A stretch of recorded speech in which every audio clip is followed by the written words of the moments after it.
Temáticas, como decía antes de que empezáramos la sesión, muy relevantes y muy importantes porque es la familia la base de la sociedad, pero también la base de la iglesia.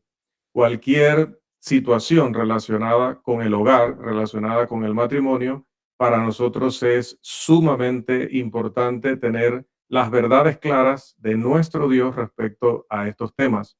Vamos a estar abarcando, como avisaron los hermanos, 7 sesiones. Y en esta primera sesión vamos a tocar el tema. Vamos a ver si olvidé cómo hacer esto más rápidamente como la otra vez. Bien, vamos a tocar esta primera lección. Actitudes. Actitudes respecto a Dios, respecto a la palabra de Dios y las actitudes que tenemos unos con otros.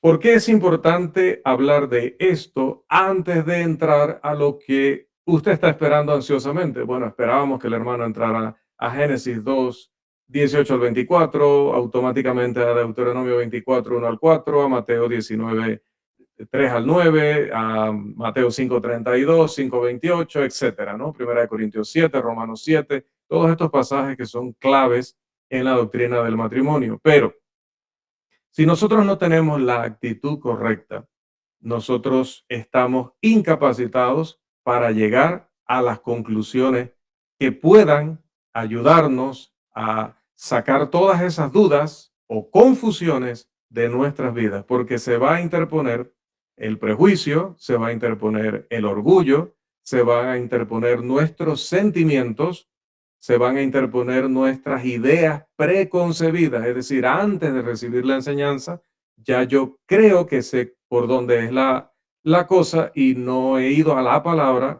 a enterarme, a informarme con ella, sino más bien que ya llevo mis ideas y necesito que la palabra se ajuste a mis ideas. También sucede, hermanos, que lamentablemente, y esto es una realidad histórica, esto ha pasado desde siempre, que cuando un maestro, cuando un predicador, cuando un hermano que nos instruye se convierte en alguien muy, porque no está mal que lo sea, ¿verdad? Alguien muy querido, muy apreciado y muy respetado. Muchas veces, cuando esta persona se desvía del camino, se aparta del camino, nosotros seguimos teniéndole el mismo amor, la misma estima, el mismo respeto, y luego todo lo que esta persona nos dice ya lo tomamos como una realidad sin verificar. Recordemos Hechos 17:11, los bereanos estaban escuchando un apóstol de Jesucristo. Nadie hoy tiene ese nivel, nadie hoy tiene ese acceso a la verdad como los apóstoles que tenían la dirección sobrenatural del Espíritu Santo y toda la verdad. Nadie hoy tiene esa capacidad, nadie hoy está en esa condición. Sin embargo, aunque ellos estaban escuchando a un apóstol de Jesucristo, dice la palabra que ellos verificaban con las escrituras que las cosas que él estaba explicando realmente fueran así. ¿Cómo le llama Dios a estas personas? Dice el texto allí, el Espíritu Santo inspira a Lucas a decir, estos eran más nobles que los hermanos de la ciudad anterior, eran más nobles, no dice eran necios, eran incrédulos, o estas personas eran orgullosas, estaban cuestionando a un apóstol. No, no, no, mire que Dios no tiene problema con que nosotros preguntemos, Dios no tiene problemas con que nosotros verifiquemos. Dios no quiere que aceptemos las cosas simplemente porque vino un predicador y nos dijo, vino un maestro y nos dijo, vino un conferencista y nos dijo, quien sea que venga. Él quiere que siempre validemos que aquello que se nos ha enseñado sea conforme a su palabra. Eso es lo que quiere Dios. Por eso Él no se molesta con la investigación, Él no se molesta con la pregunta, Él no se indigna con que verifiquemos. Al contrario, son más nobles los que verifican que aquellos que solo reciben y reproducen o repiten. Así que por eso es importante que hablemos de este tema de las actitudes como introducción al tema de matrimonio y divorcio. El matrimonio y el hogar constituyen la institución más antigua conocida por el hombre. Su origen se remonta, de hecho, al jardín de Edén. Después de declarar Dios que no es bueno que el hombre esté solo, le haré ayuda idónea a él. Dios formó las bestias del campo y las aves del cielo y se las trajo a Adán para ver qué nombre les colocaba, dice Génesis 2:18 y 19. A través de este proceso, Adán llega a darse cuenta de que no hay una ayuda idónea para él. Todos tenían ayuda idónea, menos él. Por lo que Dios forma a Eva de la costilla de Adán, como todos sabemos, versículos 21 y 22. Es en este punto que Adán expresa el parentesco más cercano cuando dice en el versículo 23, voy a expresarlo en la versión La Biblia de las Américas: esta es ahora hueso de mis huesos y carne de mi carne, ella será llamada mujer, porque del hombre fue tomada. Dios entonces establece su ley divina sobre el matrimonio. Y esa ley divina, vamos a ver si se reproduce allá, porque perdí acá el acceso a la diapositiva. A ver, voy a tener tema con esto. Es que se me olvidó cómo lo hacía el otro día. Creo que me convenía más hacerlo con un archivo PDF, me parece. Voy a cargarlo nuevamente. Disculpen porque si no vamos a tener esa dificultad allí. Disculpen, hoy vamos a tener todas las dificultades técnicas. Pero lo grabé en PDF por si acaso. Ok, vamos a ver si así es más fácil.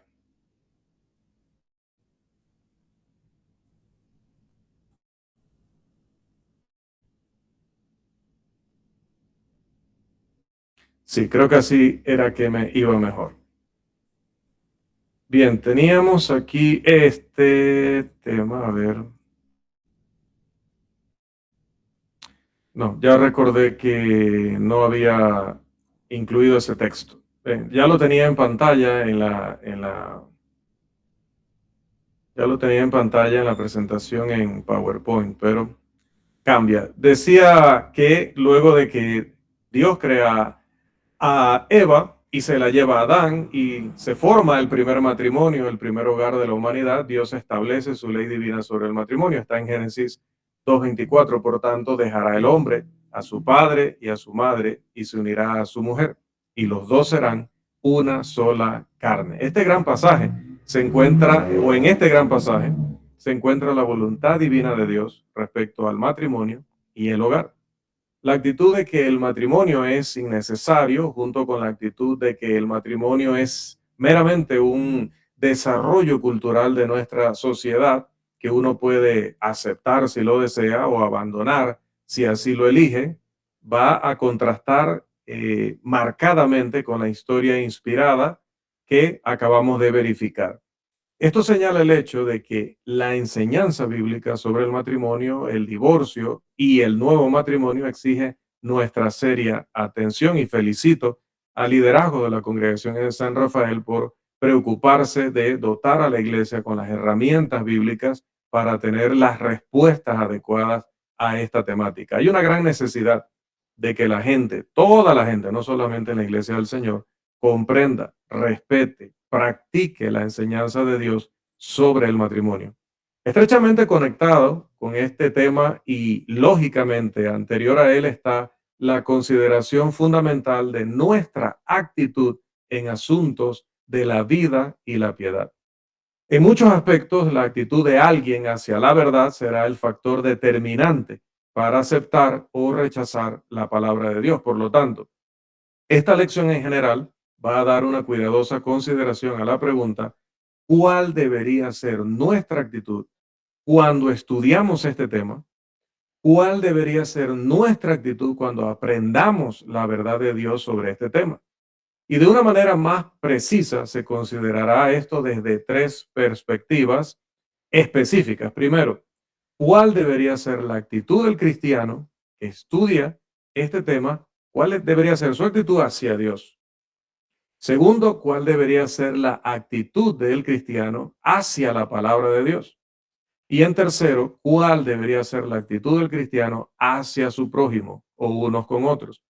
Desde el principio se puede ver el valor intrínseco de cada una de estas tres consideraciones específicas. Si la actitud de alguien hacia la verdad será el factor determinante para aceptar o rechazar la palabra de Dios, entonces cuán importante es responder estas preguntas adecuadamente. Si la actitud de alguien hacia Dios, hacia su palabra y al prójimo no es lo que debería ser, es decir, de acuerdo con lo que significa realmente, bíblicamente ser cristiano, entonces realmente importa muy poco lo que Dios haya dicho respecto a este asunto. Importa muy poco que estemos en la iglesia, importa muy poco que exista el cielo, porque entonces no nos interesa llegar allá, que espero no sea el caso de ninguno de los que estamos presentes esta noche o de aquellos que se beneficiarán del estudio posteriormente. El individuo que está nublado por obstáculos como el prejuicio, la indiferencia, el amor al mundo más que a Dios, el amor a la alabanza de los hombres en lugar de la de Dios, no va a obtener mucho del estudio de la palabra de Dios, así pasemos no 7 meses, sino, perdón, 7 semanas, sino 7 meses o 7 años o 70. Su principal obstáculo para obtener una comprensión de la verdad es él mismo. Por otro lado, uno puede llegar a entender claramente lo que Dios ha dicho con respecto a los asuntos y al mismo tiempo estar lleno de un espíritu mezquino hacia su prójimo. De modo que cualquier bien que pudiera lograrse a partir de las escrituras quedaría anulado. Pablo va a decir en 1 Corintios 13 que todo lo que hagamos, incluso tener todo el conocimiento, pero no tener amor, hará que ese conocimiento no tenga ningún significado, ningún valor. Cualquier acto de ayuda, de benevolencia hacia otros, incluso entregar nuestro cuerpo para ser quemado, pero hecho sin amor, no tiene ningún significado para Dios. Muchas veces el asunto del matrimonio, el divorcio y el nuevo matrimonio se convierte en un asunto emocional. Entonces, deja de interesarme realmente el bienestar de la humanidad, el bienestar de la iglesia, el bienestar de mi propia alma y se pone por delante la emoción. Con frecuencia el estudio de este asunto también se convierte, por ser precisamente emocional, por tocar el hogar, el matrimonio, los hijos, se convierte en un asunto polémico. También por el hecho de que lamentablemente pues han surgido, ya lo había advertido el apóstol Pablo en Hechos 20, 28 y 29, que incluso de entre aquellos mismos ancianos, esos ancianos que tenían todas las cualidades de Primera de Timoteo 3 y de Tito 1, que eran santos, que eran justos, que eran correctos, que eran sobrios, que amaban la grey, que eran retenedores de la palabra, dice Pablo, de entre vosotros mismos se levantarán lobos rapaces que no perdonarán al rebaño. Note que las desviaciones de la verdad no vendrían de afuera. No viene el sectario a la iglesia del Señor y confunda a los hermanos, o no necesariamente sucede así, sino que de entre vosotros mismos, dice la palabra. Entonces, cuando entramos a estos temas, se vuelve muchas veces polémico porque hay una competencia por una parte filosófica del asunto de tratar de demostrar que yo descubrí la última verdad, la más reciente, la que nadie maneja, porque es que yo soy experto en hebreo, porque es que yo estudié en no sé qué institutos y he ido a no sé cuántos países y yo tengo una fama internacional y tengo una trayectoria que deben respetar y entonces yo les tengo la nueva verdad. Esto nunca lo ha enseñado la Iglesia de Cristo, pero esta es la nueva verdad porque yo soy el que tiene la mayor capacidad para poder decírselo. No funciona así, hermanos. Dios dejó la Biblia para que la entendamos todos los que estamos esta noche, que es más, todos los seres humanos de toda la historia de la humanidad. La Biblia está para todos nosotros. Eso que antes promocionaba la iglesia romana respecto a que hay un clero que es el que sí entiende y luego todos los demás que no entienden nada, eso no es la voluntad de Dios. La voluntad de Dios es que todos conozcamos su voluntad, que conozcamos su verdad, que conozcamos su palabra, que la entendamos todos. Por supuesto, habrá niveles de comprensión, pero todos debemos estar unidos en una misma mente y en un mismo parecer. De hecho, hermanos, hay pocas cosas en la vida, hablando de esto de la polémica respecto al tema, hay pocas cosas en la vida que van a poner a prueba la solidez y la determinación que tiene el cristiano para vivir una vida cristiana fiel más que la controversia. La controversia ciertamente no es nada nuevo para el cristiano, tanto en el siglo primero como en el nuestro. Hay algunos de nuestro tiempo que tendrían la actitud de que de alguna manera está mal que un cristiano se involucre en controversias. No les gusta eso del debate, no les gusta eso de vamos a refutar esta posición falsa o vamos a marcar o vamos a señalar. Romanos 16:17 lo ordena, vamos a 17 y 18, ordena marcar o señalar a cualquier hermano que cause tropiezo en contra de la doctrina, pero hay hermanos que no quieren esto. A pesar de que Dios lo ordena, que es el que nos conoce a todos nosotros, es el que sabe lo que realmente nos conviene y es quien principalmente protege a la iglesia y ordena señalar a cualquiera que cause tropiezo en contra de la doctrina bíblica.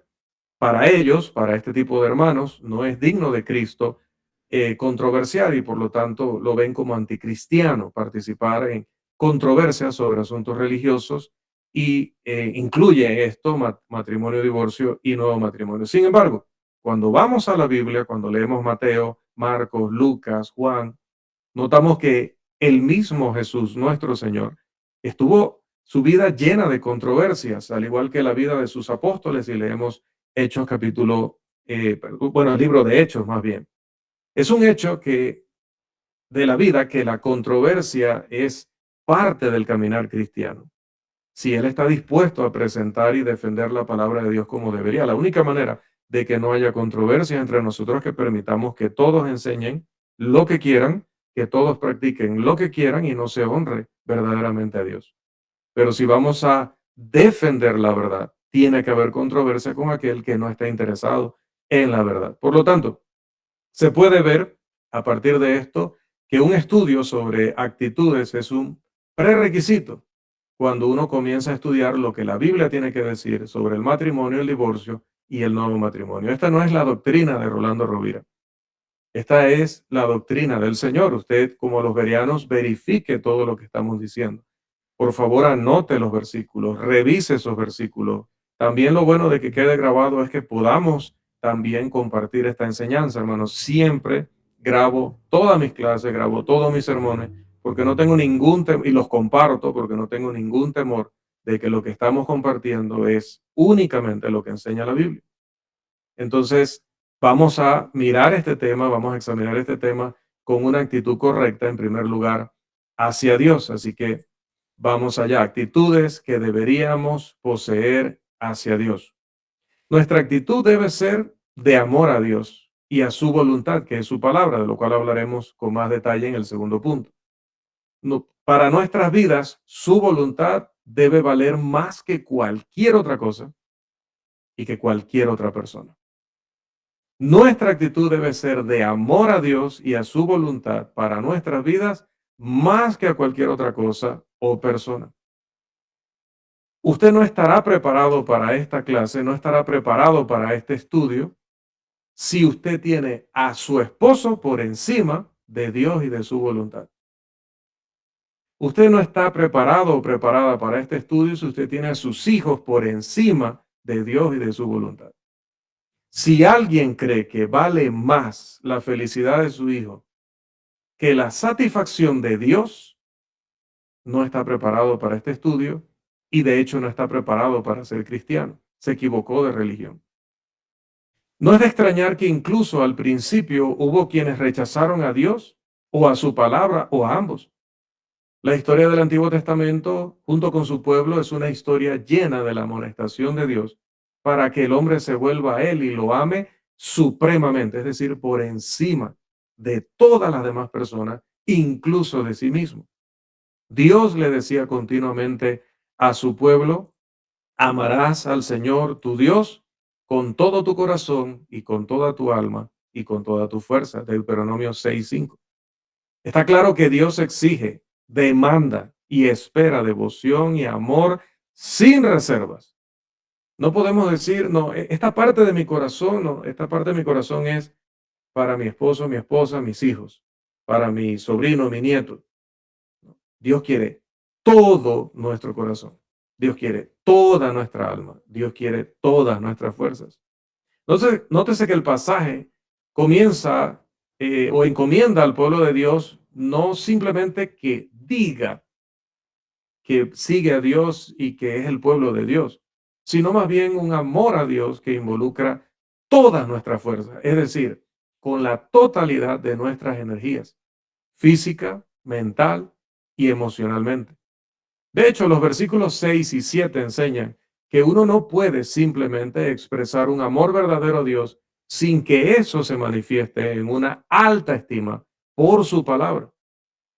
¿Y eso qué involucra? ¿Qué implica? Implica una diligente práctica de sus mandamientos. Si yo valoro verdaderamente la Biblia, voy a practicar lo que la Biblia dice. Siempre cuando analizamos los grupos religiosos, las denominaciones, decimos, ellos usan la Biblia, hablan de la Biblia, pero no aman la palabra de Dios, no aman la ley de Dios. Porque cuando la Biblia dice algo contrario a lo que ellos quieren practicar, hacen lo que quieren y no lo que la Biblia dice. Sus palabras o las palabras de Dios debían estar en los corazones de los israelitas, de cada miembro del pueblo de Dios. Vea Deuteronomio 11:18. El Señor Jesús llamó a esto el gran mandamiento o el más grande de los mandamientos en Mateo 22:37 y 38. Aquí nuevamente el pasaje enfatiza que Dios debe ser amado con todo nuestro poder y facultades y que nada debe ser preferido a Él.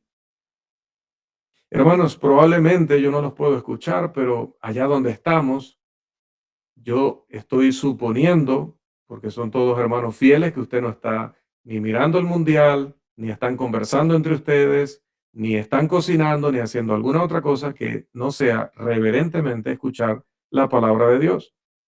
Siendo así, seguramente a todo esto que estamos mencionando estaremos diciendo amén en nuestros corazones o incluso expresándolo. Pero téngalo muy en cuenta durante todo nuestro curso, no solamente esta noche, no solamente en esta ocasión.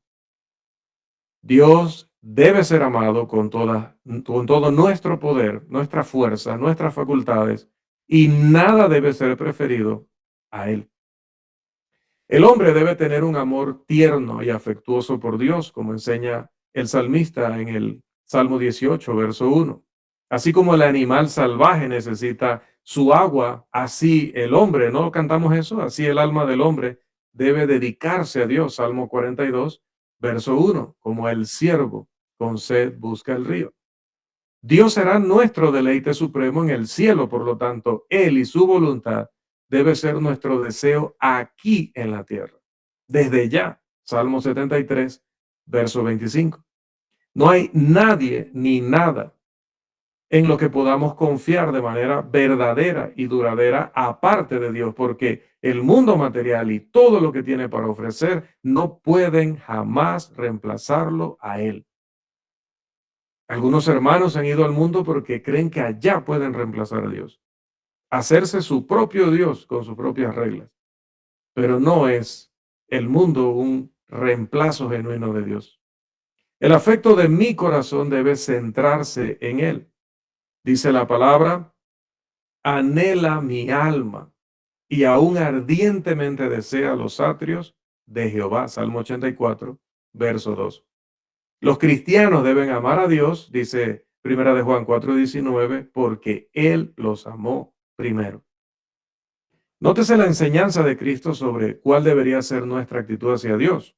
Nuestro primer deber, dice Cristo, como cristiano es amar a Dios y lo explica en Lucas capítulo 14, los versículos 25 al 33. Y en este pasaje sobre el verdadero discípulo, Jesús enseña lo siguiente.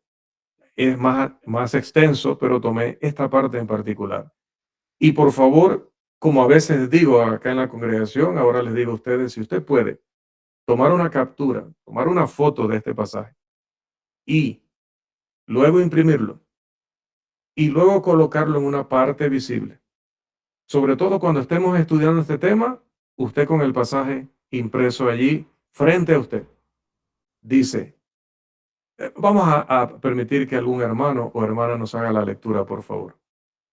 Para estudiar este tema, debemos tener muy claro lo que Jesús dice aquí. Por favor, alguien que nos ayude. Yo, hermano. Gracias. Buenas noches. Dice, si alguno viene a mí y no aborrece a su padre y a madre y a mujer e hijos y hermanos y hermanas y aún también su propia vida, no puede ser mi discípulo. Bien, en el lenguaje del primer siglo y en el lenguaje judío, aquí aborrecer no significa odiar. Hay contextos donde dice no aborrecerás a tu prójimo, ¿no? Allí se refiere a odiarlo. Pero en este contexto, cuando comparamos esta lectura de Lucas con otro de los escritores del Evangelio, notamos que aborrecer aquí significa amar menos. Así que diría el pasaje, si alguno viene a mí y no ama menos, o sea, entre Dios y la persona que va a mencionar, si no ama menos a su padre y a su madre, si no ama menos a su mujer, hijos, hermanos y hermanas, si no ama menos a su propia vida que a mí, dice Dios, no puede ser mi discípulo. Hermanos, vuelvo a insistir, este tema es muy difícil porque tendremos que tomar decisiones muy duras.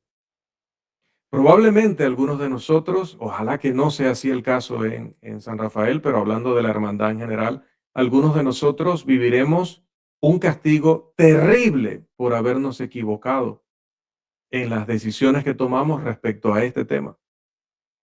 Y quizás no habrá una solución para nuestro caso, porque la palabra de Dios va a ser definitiva y contundente. Y si es duro cuando se trata de nosotros mismos, ¿cuán duro es cuando hablamos del matrimonio de mamá y papá? Cuando hablamos del matrimonio de nuestros hijos. Qué duro es el matrimonio de nuestros hermanos en la carne. Pero Jesús dice, solamente es un verdadero discípulo el que no ama más a su propia vida o a sus seres queridos más que a mí. Dios espera que lo pongamos en primer y absoluto primer lugar y lo consideremos la persona más importante de nuestras vidas, Mateo 6:33. De estos pasajes es evidente que la Biblia enseña la expectativa de Dios para el hombre, y es que lo ame supremamente y que el hombre debe negarse a permitir que nada, nadie se interponga entre él y su devoción a Dios. El Hijo fiel de Dios se esforzará continuamente por hacer realidad esta actitud en su mente y en su corazón. Él ejemplificará, él será un ejemplo de esta actitud en la vida que lleva y al hacerlo será una luz para sus hermanos y para el resto del mundo, como enseña Mateo 5:16. Dios espera que nuestras actitudes sean de sumisión a Él, someternos a Él, obedecerle, someternos a su voluntad en lugar de a los sentimientos o a la voluntad de los demás hombres, sin importar cuánto los amemos y los respetemos. Al ser conscientes de que Dios espera que el hombre lo ame supremamente, es decir, más que a todos los demás y que a todo lo demás, se deduce naturalmente que Dios espera que el hombre sea sumiso a su voluntad y lo respete por encima de todo lo demás. De hecho, esto fue lo que vino a ejemplificar el propio Señor Jesucristo. ¿Qué leemos, hermanos, en Romanos 15:1-3? Por favor.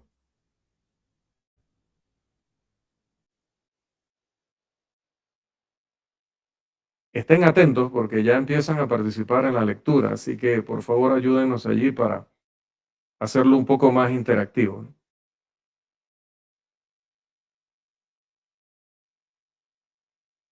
Hemos tomado una porción ahí de Romanos 15:1-3. ¿Qué dice el pasaje? Por favor. Yo, A ver, el pasaje dice,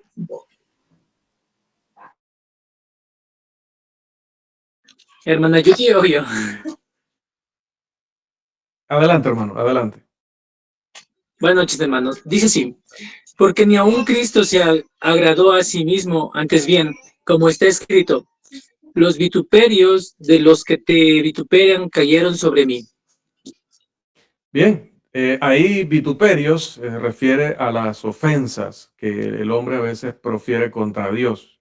¿Qué dice? Porque ni aun Cristo se agradó a sí mismo. Más bien, recibió él el ataque tan feroz, tan indigno que recibió porque la gente odiaba a Dios, esas personas que le crucificaron. Pero rescatamos sobre todo la expresión, ni aun Cristo se agradó a sí mismo. Hermanos, en el tema del matrimonio, el divorcio y el nuevo matrimonio, no busquemos agradarnos a nosotros mismos, mucho menos a los demás. Pasamos nuestras vidas esforzándonos por complacer a otros. Muchas veces gastamos mucho dinero en la forma en que vestimos y las cosas que tenemos en casa, a veces no tanto ni por nuestra comodidad, que ya estaría bien, tienen todo el derecho y la libertad de hacerlo, sino a veces pensando en tengo que competir con el vecino o tengo que mostrarles que me va muy bien. Pasamos nuestras vidas esforzándonos por eso, por complacer a otros. Esto es un hecho. Este pasaje deja claro que debemos pasar nuestras vidas en lugar de eso, agradando a Dios. Debo esforzarme, tal como enseña el pasaje, en agradar a Dios de la manera correcta, con el propósito correcto, con la actitud correcta. Está claro por el pasaje que no debo complacerme a mí mismo, aunque el pasaje enseña que hay un sentido en el que debo complacer a mi prójimo, es decir, en el sentido de ayudarle en su edificación. Sin embargo, Gálatas 1:10 pone un límite divino a ese asunto específico porque dice, para agradar a los hombres, prefiero, dice, agradar a Cristo, dice el apóstol. Si chocan, porque si yo puedo agradar a los hombres en edificarlos, en prestarles ayuda, asistencia y al mismo tiempo puedo dar gloria a Dios con eso, amén. Pero cuando chocan, yo debo elegir a Dios. Ni siquiera Cristo se esforzó por complacerse a sí mismo. Como diría Pablo, si vivimos o morimos, debe ser nuestro propósito agradar a Dios, 2 Corintios 5:9. De hecho, ese debe ser nuestro propósito total. Nuestra actitud entonces hacia Dios debe incluir este elemento de sumisión a Dios y a su palabra divina. Mateo 26:38 al 39 da una aplicación vívida de esta actitud encontrada en la vida de Jesús. Dice el Señor, tomo también una sola porción de esos dos textos. Padre mío, si es posible, pase de mí esta copa. ¿Cuántas veces al analizar este tema llegamos a un punto en que la situación se pone sumamente dolorosa, sumamente difícil porque no podemos decirle a la persona lo que ella quiere escuchar, lo que quisiéramos nosotros que estuviera viviendo, sino lo que dice Dios? Entonces, como Jesús, como nuestro Señor, llegamos a ese punto en el que lloramos y nos angustiamos porque tenemos que dar una respuesta que va a ser muy dura. Quizás la persona va a tomar sus cosas, su Biblia, y se va a ir de la iglesia. Quizás mi familiar no va a entender por qué le estoy diciendo, esta es la voluntad de Dios y es contraria a lo que estás haciendo o viviendo. Y tener que pasar por eso es como cuando Jesús dice, pase de mí esta copa, si yo hubiera una forma en que no tuviera que hacer esto. Pero, ¿qué queremos rescatar de aquí? Lo que luego agrega, pero no sea como yo quiero, sino como tú. El intenso sufrimiento de Cristo en este pasaje solo es superado por su completa sumisión a la voluntad de Dios. Jesús, como hijo de Dios, dice la palabra, conocemos bien el pasaje, Mateo 20:28, no vino para ser servido, sino para servir y para dar su vida en rescate por muchos. Jesús no era un complaciente de multitudes como lo son algunos hombres hoy en día. Jesús fue a la cruz por los pecados del mundo. Se convirtió en el autor de la salvación eterna para todos los que le obedecen, dice Hebreos 5:8 al 9. El hombre no debe dedicarse a complacerse a sí mismo ni a otros hombres, por muy cercanos y muy amados que sean por él. Debe tener la actitud de que debe vivir, hablar o escribir aquello que complazca a Dios. La actitud del hombre debe ser de sumisión. Dios espera que nuestra actitud sea de arrepentimiento del pecado, abandonando toda práctica pecaminosa. La actitud que uno debe tener hacia Dios con respecto a su conducta moral en esta vida debe ser de arrepentimiento. Cambiar el rumbo si me doy cuenta que no voy en la dirección que instruyó Dios y comenzar entonces a cumplir la voluntad divina. Uno, al aprender la voluntad de Dios para su vida, debe hacer los cambios que sean necesarios, los cambios apropiados que estén en consonancia con la voluntad de Dios, que cuál es la que está revelada en la Escritura.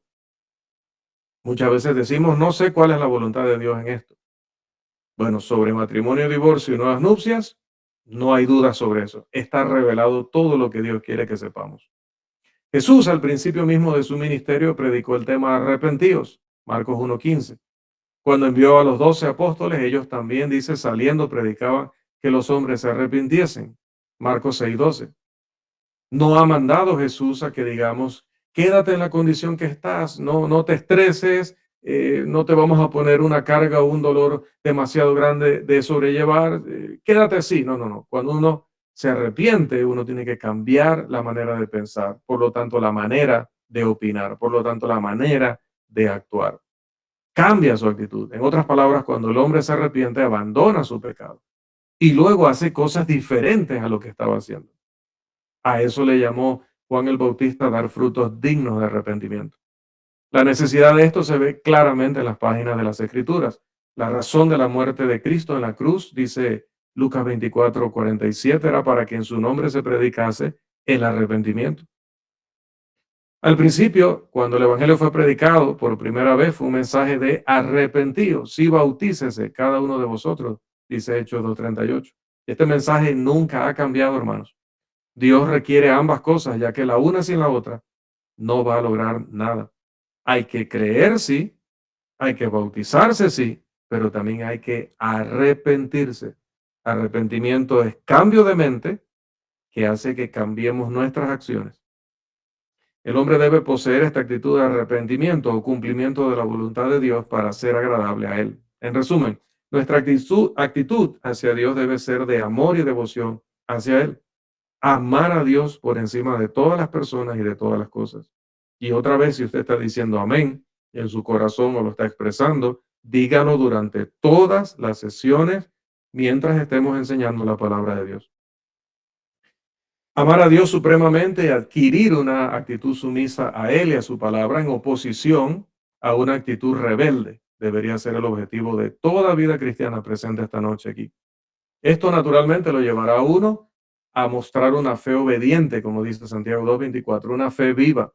Una fe viva es la que dice, creo que esta es la palabra de Dios, pero luego lo demuestro practicando lo que enseña la palabra de Dios, aunque me duela, aunque me cueste mi propia vida. Recuerde, Lucas 14.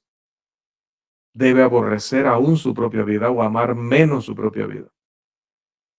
Debemos arrepentirnos de cualquier práctica pecaminosa o pensamiento pecaminoso y obedecer el plan de Dios.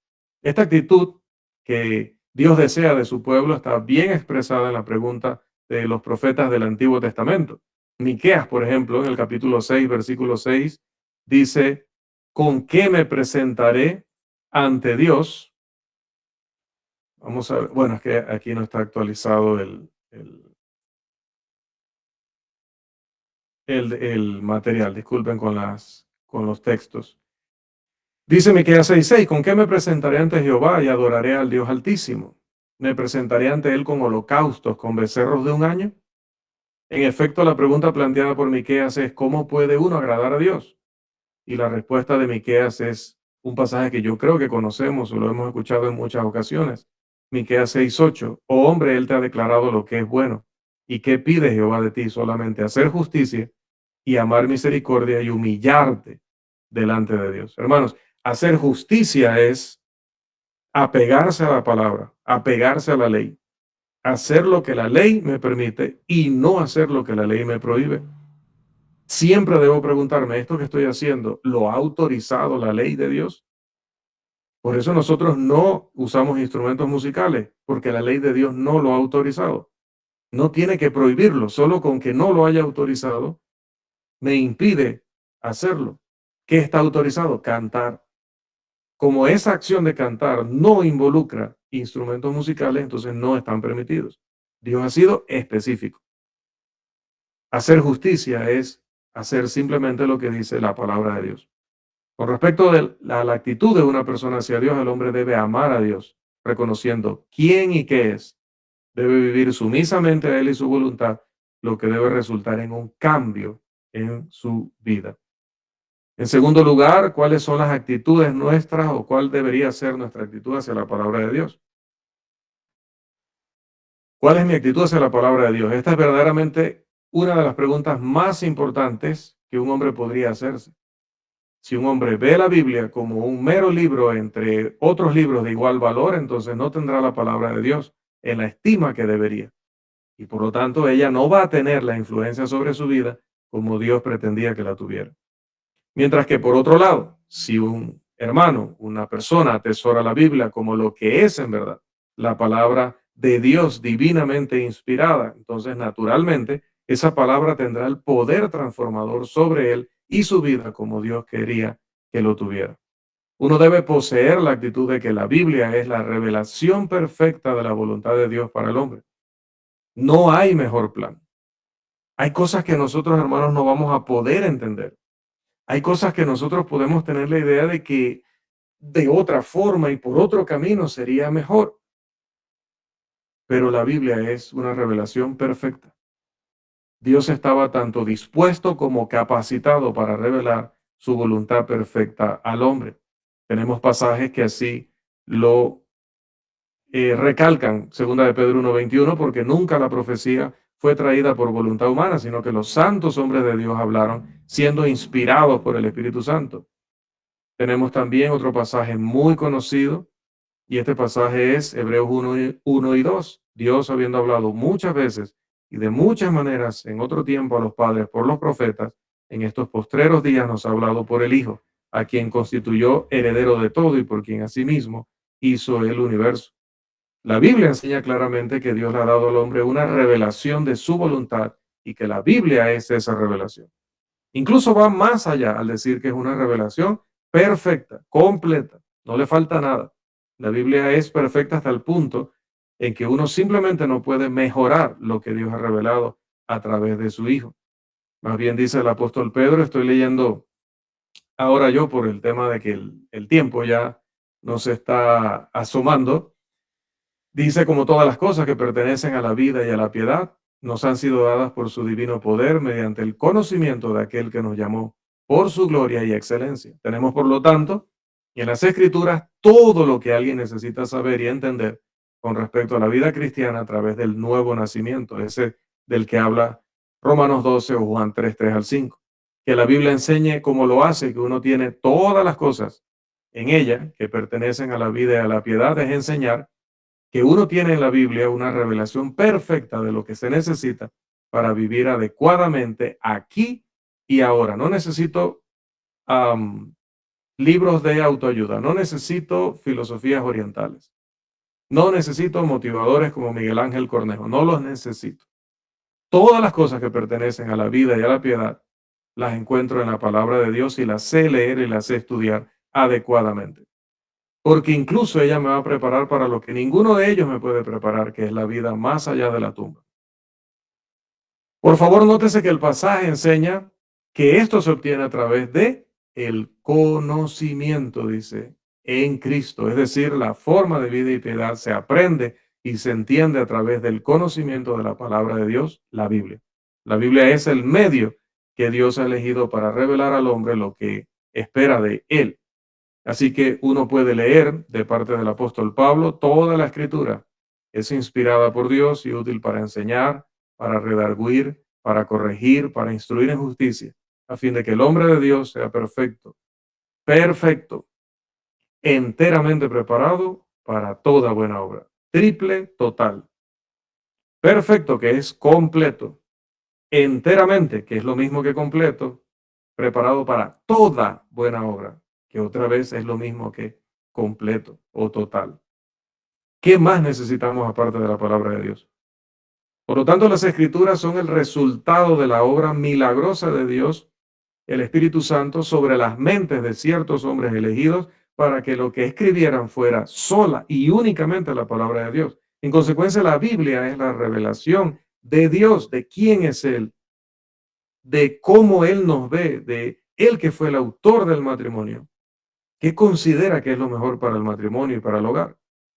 Y la Biblia debe ser considerada nuestra guía única e infalible, es decir, que no falla nunca, que no se equivoca. Uno debe adquirir también una actitud de deseo y buscar la verdad de la palabra de Dios, como ustedes lo han estado haciendo, como sus líderes lo han estado haciendo al proponer que estudiemos esto. La verdad no siempre es inmediatamente evidente. Muchas veces la verdad está oscurecida por argumentos engañosos que pueden parecer razonables en la superficie, más cuando te dicen que eso viene del griego y del hebreo, y como tú y yo no somos expertos en griego y en hebreo, nos dejamos impresionar. Muchas veces el orador es capaz de distorsionar la verdad con humor, tiene mucha gracia, tiene una habilidad increíble, tiene una soltura y belleza y excelencia de palabra. Otras veces puede ser la misma emoción nuestra al tocar estos temas tan sensibles. Pero uno siempre debe buscar la verdad objetivamente. Y para hacer esto, el prejuicio y las ideas preconcebidas que no deberíamos tener deben dejarse a un lado. El individuo que busca la verdad siempre va a recordar la advertencia de Dios. Hay camino que al hombre, lo tenemos en pantalla, le parecen derechos, pero su fin es camino de muerte. Proverbios 14:12. Cada individuo debe buscar la verdad, pero deseándola sin importar el costo que pueda tener. Deseándola, amados hermanos. Dice la Escritura en boca del apóstol Pablo, pero cuantas cosas eran para mí ganancia, las he estimado como pérdida por amor de Cristo. En el camino voy a perder una esposa. Ya veremos si eso se va a dar o no se va a dar, ¿no? A través del estudio. Bueno, todas las demás cosas fuera de Cristo las estimo como pérdida por ganarlo a Él. Si tengo que elegir entre la esposa, entre los hijos, si tengo que elegir entre mi felicidad personal, familiar, sexual, matrimonial y la voluntad de Dios, todo lo demás lo debo estimar como basura. De hecho, dice literalmente el texto. Cuando uno adquiere esta actitud hacia la verdad, entonces consideraciones como, ay, pero entonces, ¿qué va a decir el hermano tal? O lo que pasa es que esa posición va a ir en contra de lo que dicen hermanos que son muy populares. Lo que pasa es que si eso es así, entonces, ¿qué de los niños? ¿Qué de los hijos? No, hermanos. Esto herirá sentimientos, esto ofenderá a algún miembro influyente de nuestra congregación. Por importante que puedan parecer humanamente estas consideraciones, para nosotros en este momento, eso no significa que son un sustituto de la verdad. Un buscador de la verdad no está prejuiciado contra la verdad por su afán de aceptar a lo que otros están involucrados, simplemente porque tiene un deseo genuino por la verdad sin importar a dónde lo lleve, sin importar quién se ofenda. Debemos poseer la actitud de agradecimiento por el hecho de que la Biblia es un libro que podemos conocer y comprender. Dios presenta su voluntad en la Escritura con claridad. La Escritura no es para teólogos. La Escritura no es para expertos en lenguas bíblicas. Es para todos. Dios, el Espíritu Santo, reveló la voluntad divina a estos hombres para que llegara a todos nosotros. Y utilizaron ellos sus experiencias de fondo, sus vocabularios, sus talentos respectivos, etcétera, pero lo hicieron en un lenguaje humano para que todos pudiéramos entender. Obviamente la Biblia es una colección de libros antiguos que deben entenderse tomando en cuenta la cultura, el lenguaje, la historia, el contexto. Sin embargo, no está fuera del entendimiento y conocimiento humano de todos nosotros. De ninguna manera, hermanos. Jesús prometió: y conoceréis la verdad, y la verdad os hará libres. Dijo en Juan 17:17, tu palabra es verdad. Pablo dice en Efesios 5:17, por tanto no seáis insensatos, sino entendidos de cuál sea la voluntad del Señor. Los saduceos, los fariseos querían a veces discutir con el Señor respecto a sus tradiciones, pero ¿cuál fue la respuesta del Señor? Erráis, ignorando las Escrituras y el poder de Dios. La razón por la que eran culpables de errores es porque no estudiaban adecuadamente las Escrituras ni entendían el poder del Señor. Hoy en día hay muchos errores que resultan de no saber. Jesús declara que uno puede conocer la verdad y en particular la verdad, las verdades de la palabra de Dios. Además de esto, Jesús enseña que espera que el hombre conozca esas verdades. Los que crucificaron a Cristo, dice la Escritura, que no sabían que era el Hijo de Dios ni las consecuencias de lo que estaban haciendo. En la cruz, nuestro Señor oró: Padre, perdónalos, porque no saben lo que hacen. Más tarde, al predicar a quienes habían pedido la sangre de Jesucristo, el apóstol Pedro les dice en Hechos 3:17: sé que lo hicisteis por ignorancia, al igual que vuestros gobernantes. Incluso Pablo el apóstol, que había sido uno de esos perseguidores, escribe en 1 Corintios 2:8, la cual ninguno de los príncipes de este siglo conoció, porque si la hubieran conocido, nunca habrían crucificado al Señor de la gloria, hablando de la sabiduría de Dios. Pero note que aunque a todas estas personas se le dijo que ignoraban la verdad, la ignorancia no los hizo inocentes. Y la ignorancia sobre la verdad de matrimonio y divorcio, según Dios lo enseña en su palabra, tampoco deja a nadie como inocente. Ellos siguieron siendo culpables a pesar de su ignorancia. Pedro les dice en Hechos 2:36, sepa pues ciertísimamente toda la casa de Israel que a este Jesús a quien vosotros crucificasteis, Dios le ha hecho Señor y Cristo. Estos pasajes sirven para probar el hecho de que Dios ha dado su voluntad al hombre. Su voluntad se puede conocer y se puede entender. Si el hombre no la ha conocido y no la ha entendido, es porque no se ha esforzado, porque no ha buscado, porque no se ha comprometido. Nada más nos puede liberar, hermanos, del error, de la mentira, de la desgracia de tener que desunir un hogar, de destruir o reventar nuestro corazón en su felicidad personal, porque no, antes de tomar las decisiones, no fuimos a la palabra de Dios buscando esa sabiduría.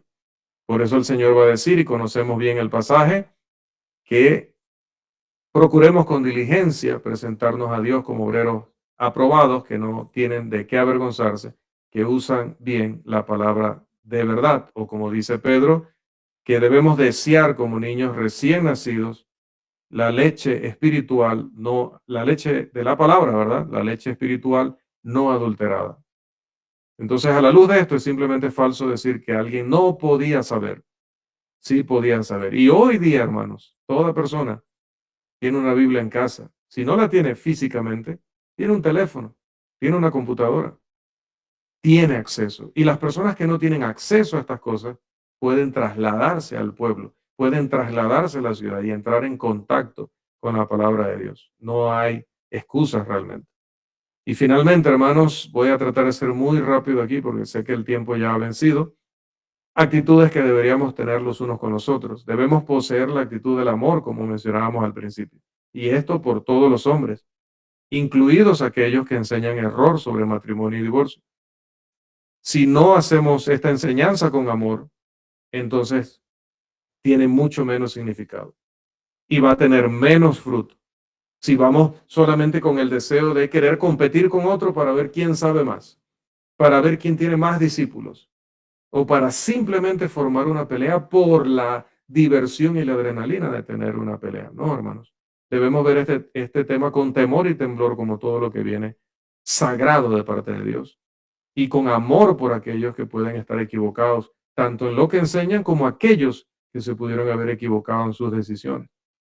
El apóstol Pablo escribe de la siguiente manera acerca del amor: vestidos pues como escogidos de Dios, santos y amados, de entrañable, o sea, profunda misericordia, de benignidad, que es bondad, de humildad, de mansedumbre, de paciencia, soportándonos unos a otros y perdonándonos unos a otros si alguno tuviere queja contra otro.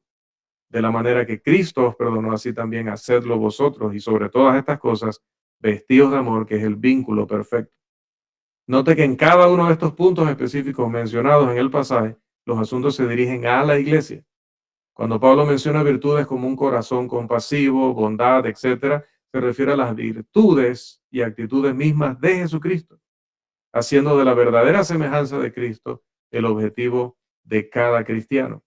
En Mateo 5, 43 al 48, nuestro Señor va a decir: oíste que fue dicho, amarás a tu prójimo y aborrecerás a tu enemigo. Esa última parte no la enseñó Dios, esa la agregaron los fariseos. Pero yo os digo, amad a vuestros enemigos, bendecid a los que os maldicen, haced bien a los que os aborrecen y orad por los que os ultrajan y os persiguen, para que seáis hijos de vuestro Padre que está en los cielos, que hace salir su sol sobre malos y buenos y que hace llover sobre justos e injustos. Dios, a través de su Hijo, ha creado una familia de creyentes que deben vivir aquí como Dios los ha instruido a vivir juntos, según vamos a vivir con Él en la eternidad. Dios quiere que su pueblo viva unido como una familia, amándonos unos a otros y amando a nuestros prójimos como debemos, sin permitir que la envidia o los celos o el odio entren en nuestros corazones. Al pueblo de Dios, aunque debe aborrecer todo camino falso, se le instruye a amar a cada persona que está equivocada en el camino falso. Los israelitas del Antiguo Testamento malinterpretaron la ley, pensaron que solo tenían que amar a sus compatriotas, pero Jesús luego tuvo que explicar, el apóstol Pablo también escribió, el apóstol Pedro, perdón, no devolviendo mal por mal ni maldición por maldición, sino por el contrario, bendiciendo, sabiendo que fuisteis llamados para que heredaseis bendición. Debemos poseer la actitud de que, así como Dios es misericordioso, también los hombres deben serlo con sus semejantes. Este es un tema sumamente duro, sumamente difícil, pero nosotros vamos a enseñarlo buscando la salvación de las personas. Vamos a tratar de aprenderlo bien, porque de esto depende dónde van a pasar la eternidad muchos hogares y sus hijos. Hermanos, es un tema muy delicado, es un tema muy difícil, pero lo va a ser más si no tenemos la actitud correcta, si no nos santificamos en la verdad de la palabra. Santificar es poner aparte, es algo diferente, es algo sagrado. Lo que nos hace sagrados como iglesia dentro del mundo es que nos apeguemos a la palabra de verdad.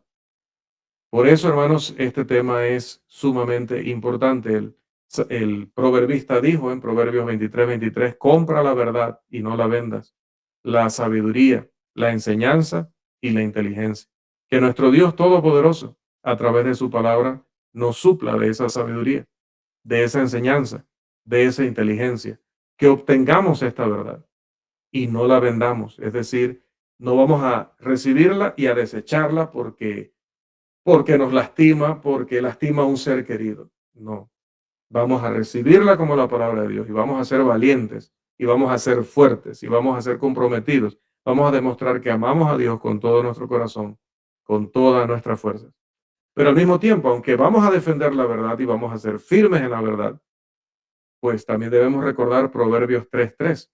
Nunca se aparten de ti la misericordia y la verdad.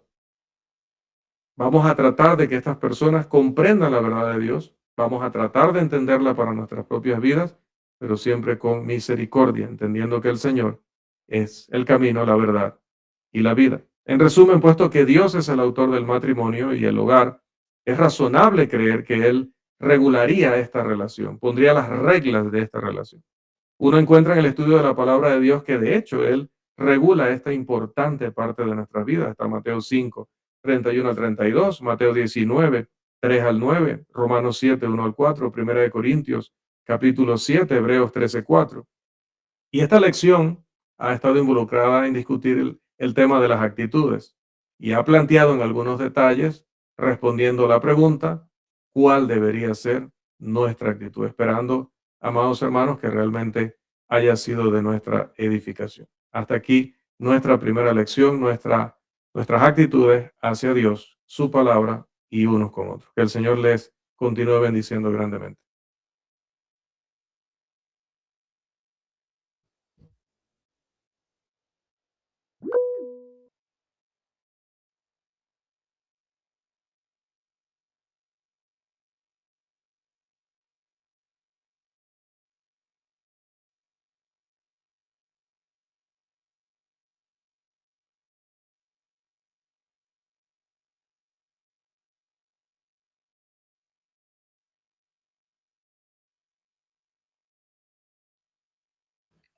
Muchas gracias, hermano Rolando.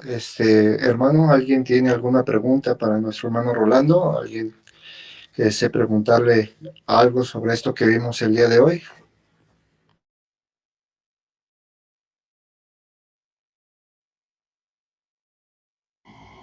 La hermana Laura levantó la mano, hermano.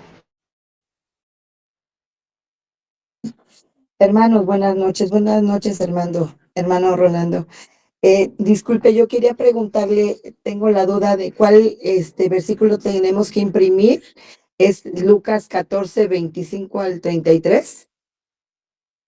Sí, correcto, hermana. Ese texto, pero específicamente ya le doy lo que pasa es que tomé una porción allí, ¿no? Porque luego con las diapositivas que ocupan mucho espacio, entonces sería el 26. 26. Muy amable, 14, hermano. 26. Gracias, hermana. 14, 26. Muy amable, gracias. ¿Alguien más tiene alguna pregunta para nuestro hermano Rolando, hermanos?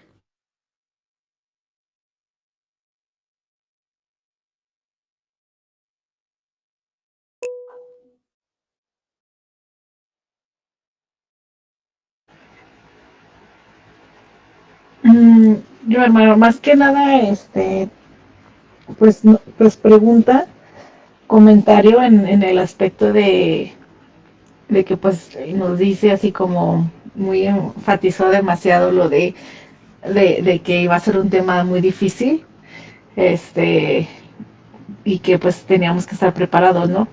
Y pues sí, o sea, justo es así la palabra de Dios, ¿no? De que pues hay cosas que no nos gustan y tenemos que hacer aún así. Y lo digo porque pues justo vivimos ya en un mundo donde es el pan de cada día, ¿no? Los divorcios. Y y yo creo que sí, bueno, ya, la verdad es que ya quisiéramos saber qué sigue, ¿no? Pero pues agradecer al hermano por este tema, porque sí es un tema muy complicado y muy difícil, este, de estudiar, ¿no? Y sobre todo de poder explicarlo a los otros, ¿no? Y cómo hacerlo. Va a ser muy interesante. Muchas gracias, hermana. Sí, es sobre todo difícil por la parte emotiva, pero vamos a ver a través de la escritura que Dios ha sido muy claro. Lo que pasa es que, no sé, no voy a decir el por qué, ¿no? Porque cada uno dará cuenta a Dios, pero algunos han querido enredar más lo que Dios dice muy claramente, muy claramente. De hecho, lo han querido facilitar y no es fácil en el sentido de las reglas que Dios ha puesto, porque si fuera fácil, los discípulos allá en Mateo 19:12 no hubieran dicho, si así es la condición del hombre con su mujer, no conviene casarse. Si esto fuera que todo el mundo puede divorciarse y casarse, como algunos enseñan, jamás hubiera sido la reacción de los discípulos esa, pero hay restricciones, fuertes restricciones que van a ir muchas veces en contra de nuestros deseos carnales, emocionales, familiares, y eso es lo que lo hace difícil. Pero en cuanto a la claridad de la doctrina, les prometo que va a ser muy sencillo. Ustedes van a ver que no se necesitaba ni siquiera, no hay que ni ir al original muchas veces para entender esto porque es sumamente directo y claro Dios en este asunto. Pero sí es difícil en la parte de que podamos decir como Cristo, que se haga tu voluntad y no la mía. Allí, qué difícil es, ¿verdad? Y sobre todo cuando ya nos hemos equivocado. Cuando ya nos hemos equivocado y es irreversible nuestro error, es muy duro. En esa parte, en eso sí enfatizamos que va a ser muy difícil. Pero respecto a la doctrina en sí, van a ver que es muy sencilla y muy clara. Solo que el hombre mismo ha tratado de confundir y enredar, pero todo eso lo vamos a aclarar. Dios nos permita hacerlo en las sesiones que tenemos disponibles. Gracias, hermano. Dios les bendiga. Muchas gracias. ¿Alguien más, hermanos, tiene algún comentario, alguna aportación, o alguna pregunta para nuestro hermano?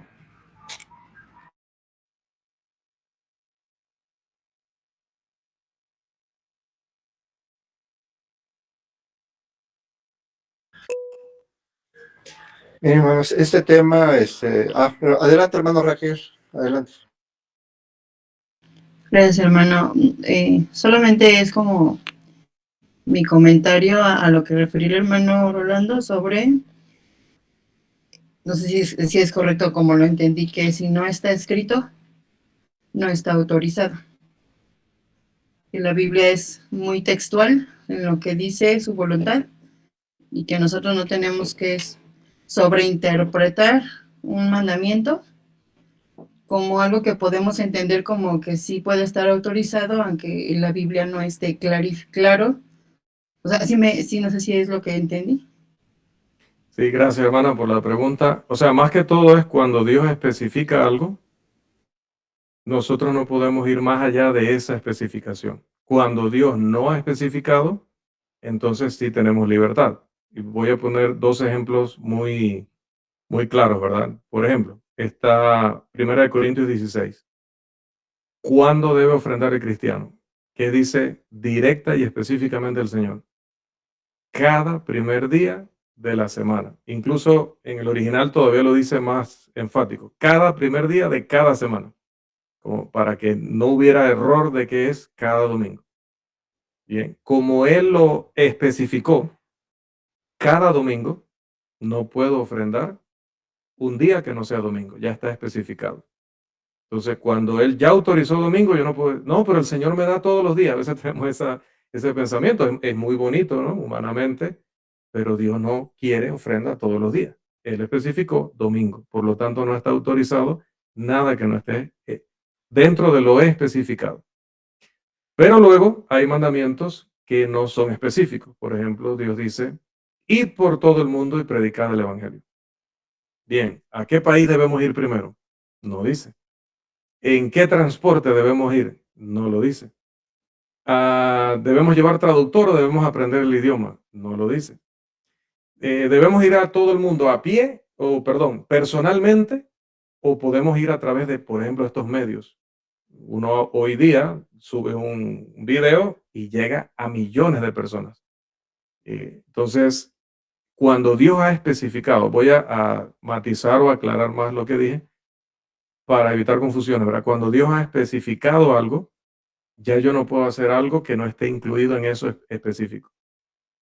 Pero cuando Dios ha dado un mandamiento donde no especificó cómo llevarlo a cabo, entonces ahí tenemos libertad. Por ejemplo, Dios nos ha ordenado cantar, pero no nos ha prohibido tener himnarios, ¿verdad? No nos ha en cantar. La necesidad de un himnario es algo que nosotros podemos deducir. Ojalá todos pudiéramos cantar de memoria, pero el himnario nos ayuda a cantar. Tenemos que tomar la cena. Bueno, debe haber unos envases en los cuales podamos servir eso a los hermanos. Entonces, es cuando Dios ha especificado algo, no puedo hacer nada que no esté incluido dentro de lo específico. Cuando Dios ha sido más general y no ha especificado un método, pues allí sí tendremos algo de libertad. En cuanto a matrimonio, en cuanto a la doctrina del matrimonio y divorcio, hay cosas donde Dios ha sido muy específico, no podemos hacer lo contrario. Y veremos cosas donde Él no ha sido específico, entonces allí ya las analizaremos, ¿verdad? Pero no me voy a adelantar. Gracias, hermana, por su consulta. Dios le bendiga. Gracias, hermano. Dios le bendiga. ¿Alguien más, hermanos?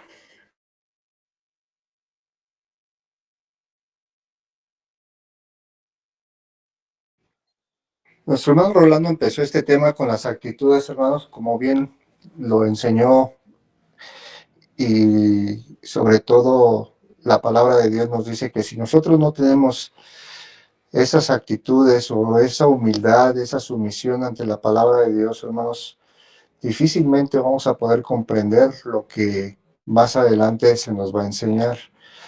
Es por eso que el hermano empezó con este tema el día de hoy, para que nosotros nos hagamos un autoestudio y si en algo estamos mal, hermanos, pues pongámonos a cuentas con Dios y con toda humildad, pues recibir su palabra con la enseñanza. Y para eso está nuestro hermano Rolando, para que si alguien no comprende, no entiende algún versículo, pues el hermano con toda humildad y con lo que Dios le ha dado, pues nos pueda él enseñar bíblicamente lo que Dios nos dice a través de su palabra. Muchas gracias, mi hermano Rolando, por este día y por el tema de hoy. Y pues, como dijo la hermana Keila, pues esperando en Dios las próximas semanas para entrar de lleno a la doctrina del matrimonio y que Dios nos lo siga usando grandemente, hermano. Dios le Amén. bendiga. Dios les bendiga a todos. Muchas gracias, hermanos, por la oportunidad. Hermano Francisco, le cedo el micrófono.